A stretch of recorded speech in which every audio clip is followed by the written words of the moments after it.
কেন্দ্রীয় জাতীয় নির্বাহী কমিটির সম্মানিত সদস্য, আমাদের সঙ্গীতের কৃতি সন্তান তারিকুল আলম তেনজিন ভাই, আমাদের বাংলাদেশ জাতীয়তাবাদী দল সন্দ্বীপ উপজেলা এবং পৌরসভার নেতৃবৃন্দ, জাতীয়তাবাদী ছাত্রদল, যুবদল, স্বেচ্ছাসেবক দল, শ্রমিক দল এবং অন্যান্য অঙ্গ ও সহযোগী সংগঠনের নেতৃবৃন্দ, প্রিয় জনসাধারণ ভাইয়েরা, আসসালামু আলাইকুম। বাংলাদেশ 17 বছর ফ্যাসিজমের থেকে মুক্তি পেয়ে 26-এর 5ই আগস্ট একটি গণতান্ত্রিক নির্বাচনের প্রতীক্ষায় আমরা অপেক্ষা করছি।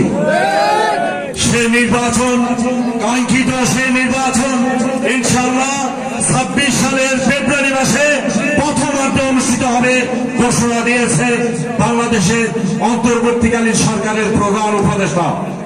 আমরা সন্দ্বীপ উপজেলা এবং পৌরসভা বিএনপি আমাদের প্রিয় নেতা তারিকুল আলম তেনজিন সাহেবকে এই আসনে কাঙ্ক্ষিত মনোনয়ন আকাঙ্ক্ষিত আমাদের সেই প্রিয় নেতা তারিকুল আলম তেনজিনের পক্ষ থেকে আজকে ধানের শীষের পক্ষে প্রচারণায় অংশ নিয়েছে। আপনারা যারা আজকে ধানের শীষের পক্ষে এই সমাবেশে উপস্থিত হয়ে বেগম খালেদা জিয়া এবং দেশ নায়ক তারেক রহমানের প্রতি সমর্থন জানিয়েছেন, তাদের সকলের প্রতি আমরা কৃতজ্ঞতা প্রকাশ করছি। প্রিয় ভাইয়েরা,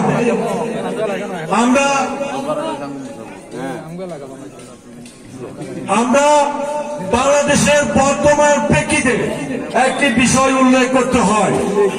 আওয়ামী লীগ 17 বছর এদেশের গণমানুষের গণতান্ত্রিক অধিকার হরণ করে মানুষের উপর অত্যাচার, নির্যাতন, জেল, জুলুম, গুম, খুনের মাধ্যমে 17 বছর দেশে নির্বাচন ব্যবস্থাকে ধ্বংস করে ক্ষমতায় অধিষ্ঠিত ছিল।